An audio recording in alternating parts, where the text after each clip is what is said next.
bem com vocês? Espero que sim! Estamos começando mais uma aula de matemática. Hoje é dia 4 de junho. E aí, na última aula a gente iniciou o conteúdo de frações equivalentes. E na aula de hoje a gente vem fazendo algumas atividades, tá bom? Pra gente entender melhor. As páginas que nós vamos realizar hoje serão as páginas 15, 16 e 17. Então, nessas três páginas, nós precisamos colocar a data do dia 4/6. Então, vamos começar a nossa aula. Vamos lá, número 1. Se na primeira rodada do jogo, o descobridor de frações equivalentes, a fração escolhida pelo professor for 1/3, faça o que se pede a seguir. Letra A, represente essa fração colorindo a figura a seguir. Então, nesse momento, vocês vão pausar o vídeo e vão colorir essa figura relacionada à fração 1/3. Voltando aqui, a gente tem uma figura que foi dividida em 3 partes, tem que pintar uma dessas partes. B. Observe a figura que 2 alunos do 5º ano colocaram sobre a mesa para representar frações equivalentes à fração 1/3. Então, nós temos o da Camila e do Bernardo, né? Pontinho. Escreva as frações que cada um deles representou. Então, pausa o vídeo aí e escreva qual fração cada um deles representou. Voltando aqui, a gente tem que a Camila representou 2/3, são 2 partes de 1/6, né? E o Bernardo foi 3 partes de 1/6, então é 3/6. Pontinho. Quem representou uma fração equivalente a 1/3 e por quê? Então, a gente vai visualizar aqui. Seria 2/6 ou 3/6, que seria equivalente a 1/3. A gente já aprendeu que a equivalência vai trabalhar com a multiplicação ou divisão. A gente observa que de 1 para 2 aumentou e de 1 para 3 aumentou, né? Mas aí a gente tem que ver se foi multiplicado o numerador e o denominador pelo mesmo número, tá bom? Então, observem aí, pausem o vídeo e definam qual que é equivalente, a da Camila ou do Bernardo. Voltando aqui, a gente vai ver que foi a da Camila, pois 1/3 e 2/6 representam a mesma parte do inteiro. Aqui a gente vê que foi multiplicado por 2, tanto o numerador como o denominador. No caso do Bernardo, foi multiplicado por 3 o numerador, mais o denominador foi multiplicado por 2. Então, não é uma fração equivalente a 1/3, tá bom? 2. Pinte as figuras a seguir para representar 2 frações equivalentes.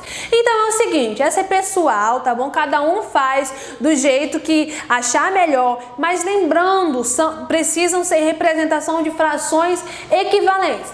Vou dar dicas para vocês aqui, ó. Se nesse caso você pintar 1, aqui você teria que pintar 3 para dar exatamente na linha. E assim para todos. Se quer pintar 2, pinta até essa linha aqui. Vai pintar 6. E assim existem algumas possibilidades para vocês, tá bom?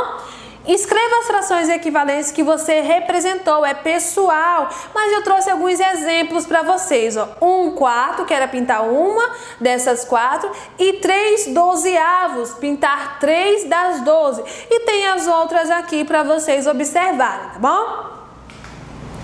Aqui a gente tem a número 3. Observe as frações representadas nas figuras a seguir. A letra A, que fração cada figura representa? Pausa o vídeo e realiza aí, primeiro dessa figura e depois da outra figura, tá bom? Voltando aqui, nós temos uma figura que foi dividida em 4 partes e uma foi pintada. Então, nós temos 1/4 e aqui nós temos pintada 4 partes de 16. Então, nós temos 1/4 e 4/16. Letra B. Essas frações são equivalentes porque só da gente visualizar aqui aumentou, né?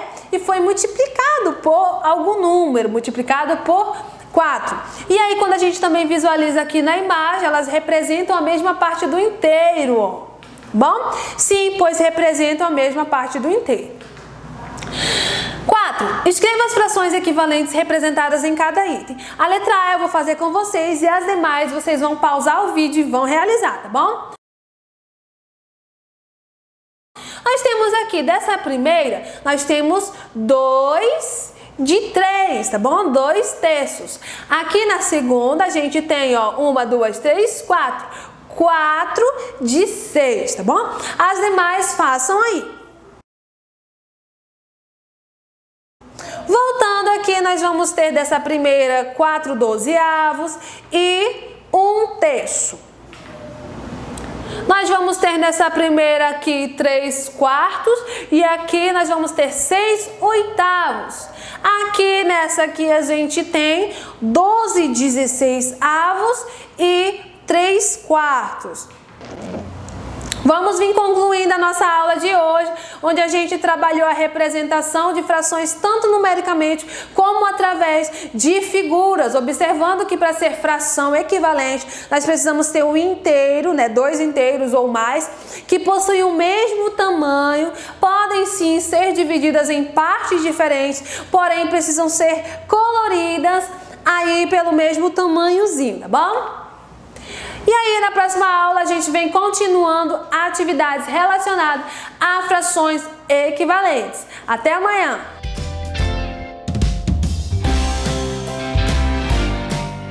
Olá, quinto ano, tudo bom com vocês? Vamos dar início aí a mais uma aula de Geografia Regional. E hoje, 4/6/2020, vamos seguindo agora com a nossa aula, falando aí um pouquinho sobre as mudanças climáticas no nosso estado, mudanças climáticas em Rondônia.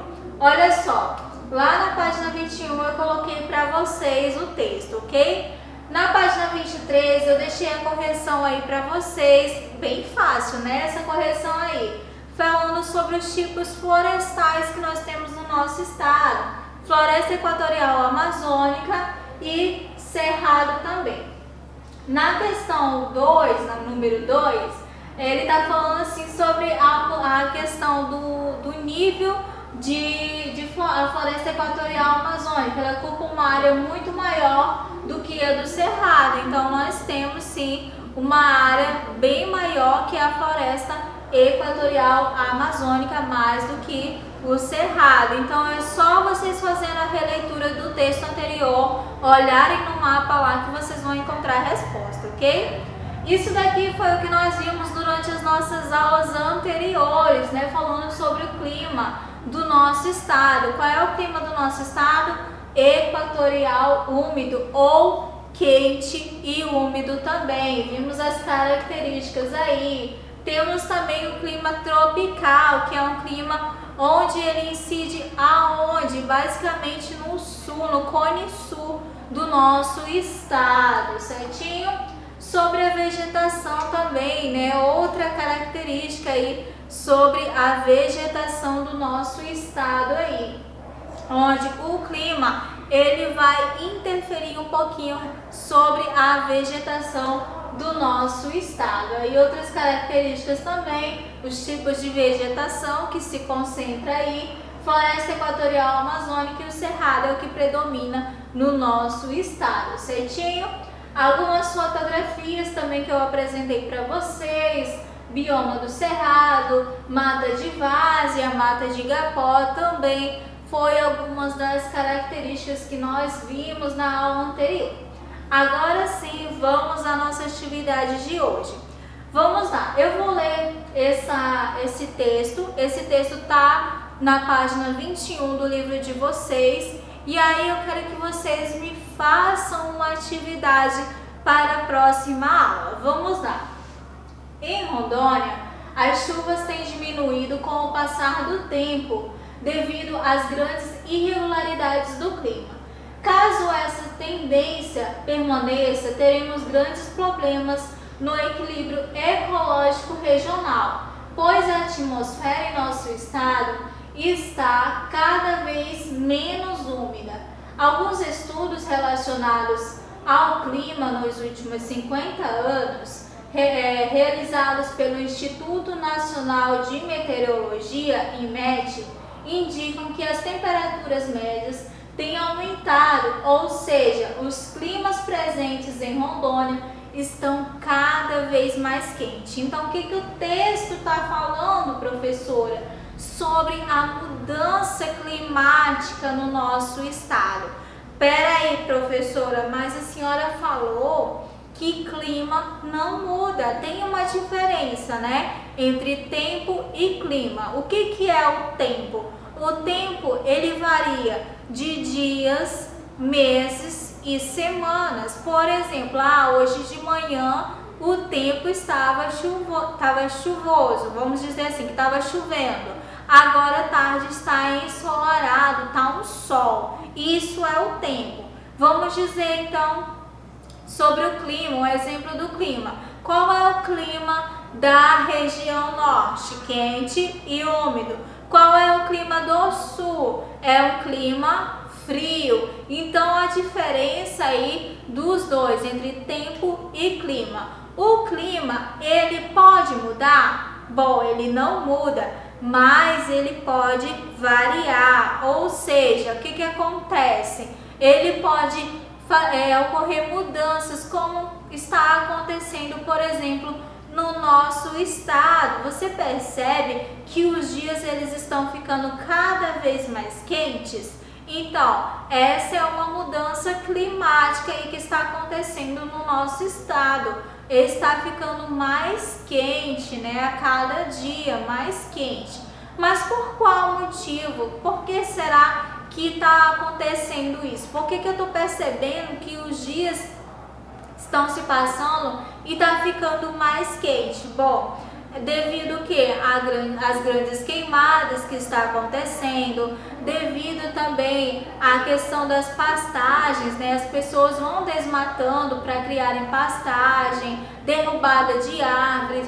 São alguns motivos que acontecem aí para essa mudança climática, né? Não vai, no caso, alteração climática, não mudança climática, mas sim alteração climática, certinho? Então eu quero que vocês, no caderno de vocês, anotem aí por quais motivos, né, está acontecendo essas mudanças ou alterações. Façam uma pesquisa e escrevam no caderno de vocês de Geografia de Rondônia por quais motivos ou fenômenos o efeito de mudança climática está ocorrendo no nosso estado. Por que está ficando mais quente? Quais serão os motivos aí que acontecem? Então é isso que vocês vão fazer aí no caderno de vocês, ok?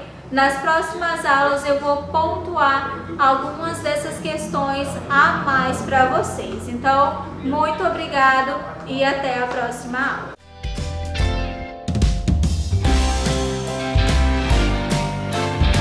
Hello students, good morning, good afternoon or good evening. Tudo bem com vocês? Espero que sim. Sejam bem-vindos então agora à segunda aula de inglês dessa semana. Já pega o seu livro porque hoje a gente vai ter bastante atividade com listen. Então você vai ter que prestar bastante atenção. Se possível, se você puder pegar um fone de ouvido, tá? Para a aula de hoje, eu acho melhor, que aí você vai ouvir com mais qualidade para poder responder as atividades. O capítulo 3, que é o capítulo onde a gente está, né, se chama How are you feeling? A gente vai revisar conteúdo de feelings, mas também vamos falar da estrutura na interrogativa, que eu já dei uma introduçãozinha na aula passada, mas hoje a gente vai ver mais a fundo em atividade. Então vamos revisar rapidamente aqui esses feelings. Let's go! 2. Listen and repeat. Happy, sad, hungry, angry, cold, hot, sleepy, bored, tired, surprised, in love, great.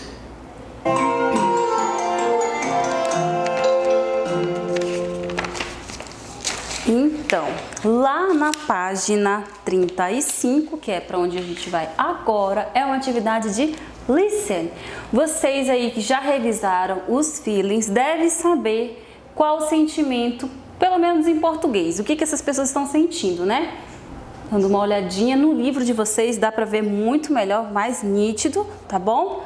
Mas então agora vamos lá, presta atenção no que vocês ouvirem. Vão enumerar essas imagens conforme os feelings. Ele vai falar number 1 e vai falar o feeling aí, como que a pessoa está sentindo. Você vai marcar conforme a imagem, tá bom? Let's go!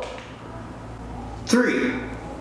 Listen and number. 1, Surprised. 2, Sad. 3, Bored. 4, Angry.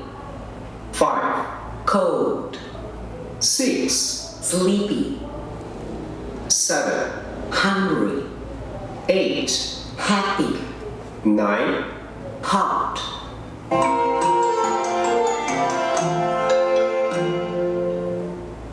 Então, vamos lá. Number 1, surprised. 2, sad. 3, bored. 4, angry. 5, cold. 6, sleepy. 7, hungry. 8, happy. E por último, 9, hot. Opa, hot é aqui esse daqui, que é o 9, tá? Essa moça que tá com calor e ventilador na frente, tá bom?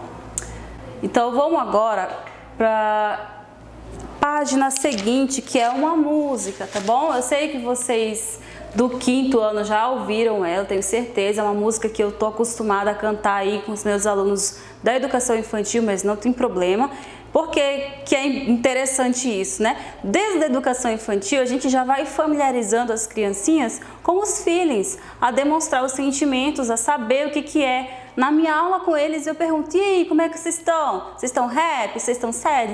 Desde pequenininho já vai entendendo isso.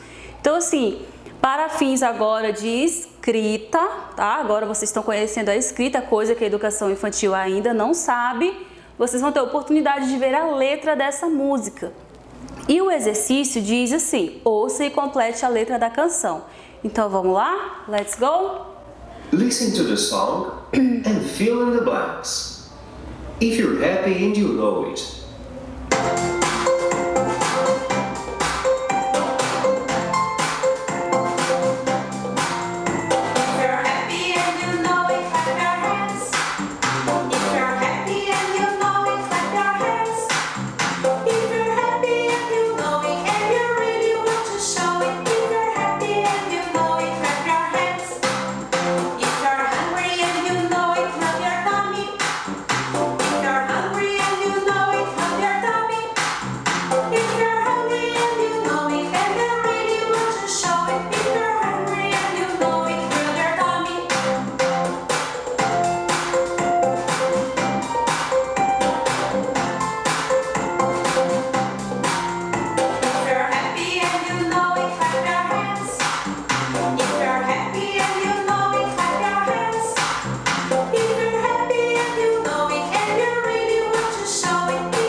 Então, para a primeira estrofe eu tenho um sentimento que é happy, nos 3 casos ele fica repetindo happy, happy, happy. Para quem não entendeu ainda a letra da música, se você está contente, bata palmas. Se você realmente quer mostrar isso, que é essa parte aqui, and you really want to show it, aí ele fala de novo, para bater palmas. Aqui, a segunda estrofe, ele está falando de um outro sentimento. Que sentimento é esse? Ora, o personagem está com o pensamento em comida, tá esfregando a barriga ali, né? Tá até dizendo aqui na letra, rub your tummy, esfregando ali a barriga. Que sentimento será? Faminto, né? Hungry, tá bom? Repete esse sentimento aí 3 vezes. Feito isso, a gente tem mais exercício de listen. Falei para vocês que hoje tinha listen, né? Então, lá na página 37, eu tenho estrutura aí com pergunta. How are you, kids? Então, presta atenção que a resposta do Ioto, ele iniciou com o pronome we. E olha o pronome que a professora utilizou. Não foi o you, Lembra que eu falei para vocês quando é que vocês saberiam que era plural ou singular? Pois é, se o Yoto tivesse sentado sozinho ali, a teacher ia chegar e ia falar How are you? Podia até falar How are you, Yoto? E ele ia responder com I, que sou eu. Só que como ele está sentado na mesa com os amigos dele, ele utilizou o we. E ele também utilizou a contração, não é we are, é we're great, tá bom? Então, atenção nessas estruturas. Da mesma forma, no segundo quadrinho, que eles estão falando da Emma, personagem que está chegando. Não falou she is separado, falou she's, tá? Que ela está algum sentimento aí. Vou dar play no áudio para você acompanhar a leitura então. Let's go! 1. Read and listen. How are you, kids? We are good. Thanks. We are hungry. She's hungry too. I'm a little cold. Let's turn off the air conditioning. And he's in love.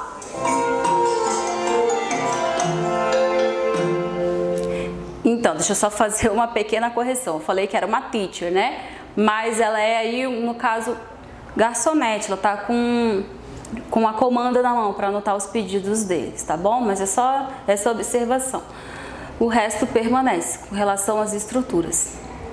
Então, observando tudo direitinho, escutando o áudio, a gente tem lá na página 38 as estruturas novamente da terceira pessoa e também no plural. Terceira pessoa do singular, que é he e she, utilizando o verbo to be no presente, que fica ali she is cold, que no caso o Yoto fala she's cold. E aqui na parte que tem o Pedro, ele fala assim, he's hungry, não é he is, tá? Contração aí, o he mais o is, he's hungry. Já embaixo eu tenho o pronome we e eu tenho o verbo are. We are cold, na verdade we're cold. E aqui they're happy. Então é they are também contraído aí, tem a contração, tá bom? Look and learn é o exercício 2, são frases afirmativas no presente, tá bom? Singular e plural, tá? Então eu também tenho formas de perguntar como que as pessoas estão. Eu tenho como perguntar específico, se elas estão, por exemplo, com fome, se estão com sede. E para cada caso eu tenho o verbo to be para isso. Se eu for perguntar no singular na terceira pessoa, eu vou começar a minha pergunta com is. Se eu for perguntar para um grupo de pessoas em que eu não estou inclusa, eu vou iniciar ali com are. Ou se eu estiver inclusa, eu também inicio com are porque é plural. Are we, por exemplo, are we sleeping? Nós estamos com sono? Não faz muito sentido eu perguntar se eu estou me incluindo, né? Mas é só para fins de gramática para a gente entender, tá bom? A gente tem alguns exemplos aqui, vamos dar uma olhadinha. Are you cold? É na página 38, tá? Are you cold? Ela respondeu, que isso é uma short answer. Yes, I am. Tá vendo? A Mia está sozinha, na verdade é a Emma. A Emma está sozinha, então ela respondeu com I. Se a Mia estivesse ao lado dela e as duas estivessem tremendo de frio, a resposta seria yes, we are. Porque sim, nós estamos, tá bom? Essa é a diferença do singular para o plural. A pergunta do segundo quadrinho, are they happy? Are they happy? Elas estão felizes? No caso, a resposta quem disse aí foi o Pedro. Ele não está incluso no grupo delas. Yes, they are. Yes, they are. Agora aqui na terceira pessoa, no último quadrinho. Is he hungry? O Yoto perguntando para Mia sobre o Pedro. E ela responde, yes, he is. Yes, he is. Quando for para responder, não pode responder yes, he's. Não pode fazer a contração, tá? Vai ter que ficar separadinho. Yes, he is. Agora, quando tiver na afirmativa, no caso, sem ser a resposta, sem ser short answer, você pode fazer a contração, tá bom? Vamos lá entender isso melhor, como que fica a forma afirmativa. Afirmativa, eu peguei o quadrinho da aula passada, igualzinho estava lá, está aqui hoje. Pronome pessoal, o verbo be e seguido do complemento que é o feeling, tá bom? Eu tenho as formas do verbo be para cada pessoa. É claro que a terceira pessoa, que é he e she, vai utilizar a mesma coisa, que é is, e o pessoal todinho aqui da forma plural ali dos pronomes pessoais vai utilizar o are, tá bom? Os sentimentos não mudam, você é assim para todos eles. Agora, a forma interrogativa, você vai fazer o quê? Vai colocar o verbo be no início, pronome pessoal, e o complemento que é o feeling. Não esquecendo que formas interrogativas sempre pedem no final o quê? O sinal de interrogação, tá bom? Agora a gente tem um exercício aí, que diz o seguinte: você vai copiar o cabeçalho, o nome da teacher, activity, coloca aí também o enunciado. Write questions according to answer. Então, vocês estão vendo aqui as respostas. No, I'm not asleep. Não, eu não estou com sono. Então, qual é a pergunta feita para a pessoa ter respondido isso? Obviamente que em português eu sei que é: você está com sono? Não é? Aí a resposta: não, eu não estou com sono.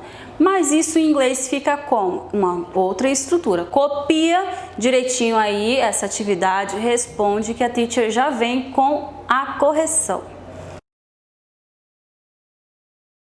E aí, did you finish? Vamos lá, letra A. Qual é a pergunta feita para esse tipo de resposta? Are you sleepy? B. Olha a resposta. Yes, she is hot. Is she hot? Ela está com calor? E a C. No, they aren't sad. Are they sad? Inicia com o verbo be, pronome, e finaliza com o feeling e a interrogação. Assim também vou fazer letra D, E e F. Dá um pause, copia tudinho, responde, que a teacher já volta para corrigir. Did you finish? Beleza. A letrinha D então vai ficar como? Are you shy? Para quem não lembra, shy é uma pessoa tímida ou com vergonha. Você está com vergonha ou você está tímido? No, I'm not shy. E. Are they cold? No, they aren't cold. Eles não estão com frio. Eles ou elas, né?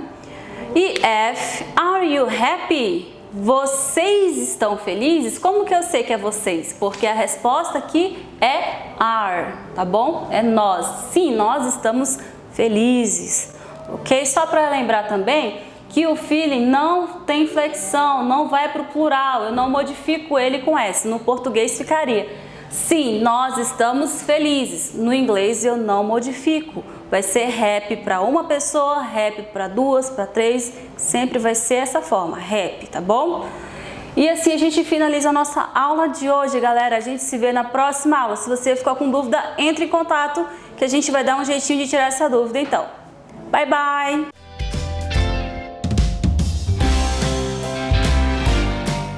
Olá, turma do quinto ano, tudo bom com vocês?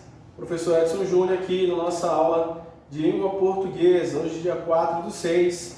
E bem, na nossa última aula nós falamos sobre uma reportagem, né? Nós falamos sobre o cuidar, né? O batizado de idosos, né? E hoje nós vamos dar sequência na nossa aula. Lembrando que eu falei na última aula que eu não iria colocar as respostas agora, porque eu irei colocar tudo de uma forma só, certo? Conteúdo um pouco extenso. Hoje nós vamos falar sobre as reportagens, que está aqui na página 7 e 8, que você vai dar sequência aí na sua atividade, certo? Nós vamos iniciar falando sobre reportagem.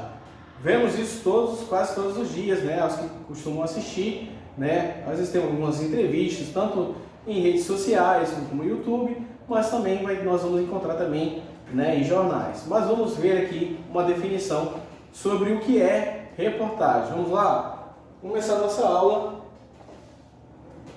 E aí está aí a definição, o que é reportagem. Definição: é um texto jornalístico cuja finalidade é apresentar informações sobre determinado assunto de interesse da sociedade na época atual. O repórter, antes de escrever seu texto, precisa buscar informações, apurar os fatos ouvir pessoas envolvidas, especialistas ou não, e confrontar opiniões contrárias. A reportagem surge de uma análise cuidadosa que o repórter faz de todos esses fatos. Essa análise, em geral, é apresentada e exemplificada com depoimentos obtidos durante a pesquisa para a elaboração do texto. Certo? No caso aí nós vimos que a reportagem ela vai trazer algumas pessoas envolvidas, ela vai confrontar fatos, o repórter em si ele vai buscar a notícia, ele vai buscar as informações concretas para não se passar nenhuma coisa irreal, certo? Então assim, aí você vai ter o link para você assistir essa reportagem que fala sobre o que nós estamos vivendo agora, né, questão de quarentena, e você assista, você vê, ele não é uma reportagem muito longa, mas fala um pouco, você vai ver como é o comportamento, né, diante de uma reportagem, as perguntas que o repórter em si faz, a questão da vivência, onde está acontecendo o fato, quem são os personagens, né, onde está acontecendo, certo? E aí no caso você assista, faça uma análise prévia, sem problema nenhum. E outro detalhe, gente, você vai continuar os exercícios na página 7 e 8, mas não esqueça de colocar a data, certo, turma? Coloque a data desde, hoje eu vou começar da página 7. Então você vai lá, página 7, dia 4/6, aí você continua as questões. Na próxima aula, nós vamos dar as respostas no geral, no todo, e aí nós vamos iniciar um outro conteúdo.